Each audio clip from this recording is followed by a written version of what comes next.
And in this video, we're going to have a bit of a chat about how to make sure that you understand the importance of and how to systemise your business. So I've got a bit of a checklist here on systemising your business. I'm just going to run through a few things. I think it's really important that if you are you're building a business, you've got to make sure it's systemised. I see too many people, they hire people and they blame those people when they don't work out. And 99% of the time, it's not because the person wasn't a good person. I mean, you don't hire people that you don't like. Typically, you hire people that you like. You hire people that think you've got the skill, but then you fire them when they can't get the job done or you don't like their personality. So, if you want someone to really be successful at their job, it's about having a system. People run your system, systems run your business. So I've got four basic steps for you to think about when you're systemising your business. Step one is flowchart the process. So have a think about what is the process that you're trying to document, and just start by writing it out on a bit of paper. Just grab a pen and paper and write a few squares. Write down.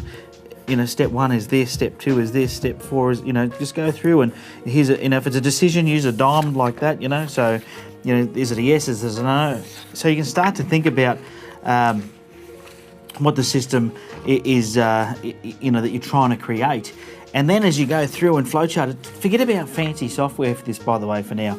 I see all sorts of people using different flowcharting software that you can download for free off the internet. And you know what? They're great things, but it's just something else you're going to have to try and learn. It's another obstacle or hurdle you're going to have to get over before you do what needs to be done. And when it comes to systemising your business, it doesn't need to be that complicated. How do you identify the things that need to be, when you need to flowchart? Well, I would do a list of all the things that you do in your business that are repetitive, and that will help you do that. So step one is that flowchart process. Number two, document how it gets done. So once you've flowcharted it, certain parts of that flowchart are going to need a document to explain how you carry out that particular task. So for example, one of your processes might be to do the invoicing. And to do the invoicing, the first step might be to calculate the client usage for the month.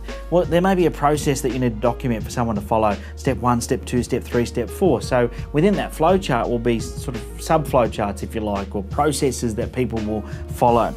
Step three, measure everything using key performance indicators. So make sure that, once you've set up a system, you're measuring the results as you go along so you can identify where are the strengths and the weaknesses of that system, because it's no good having a system in place if it's not effective. If things are, if people are dropping the ball still and you've got a system, well, that means there's something wrong with the system, not with the person. And I think that's key, So once you've got systems in place in your business, you can start to track things like that.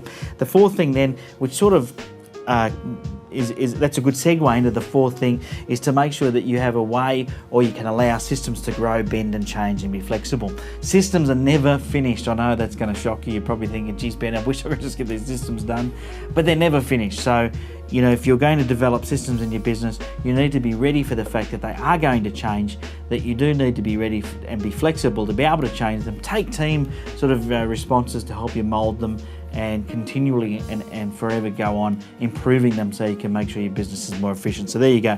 Flowchart your process, document the different steps, measure using KPIs or key performance indicators, and then be flexible. There you go. Hopefully that's helped you understand how to put some systems in place in your business. Until next time, have a profitable day.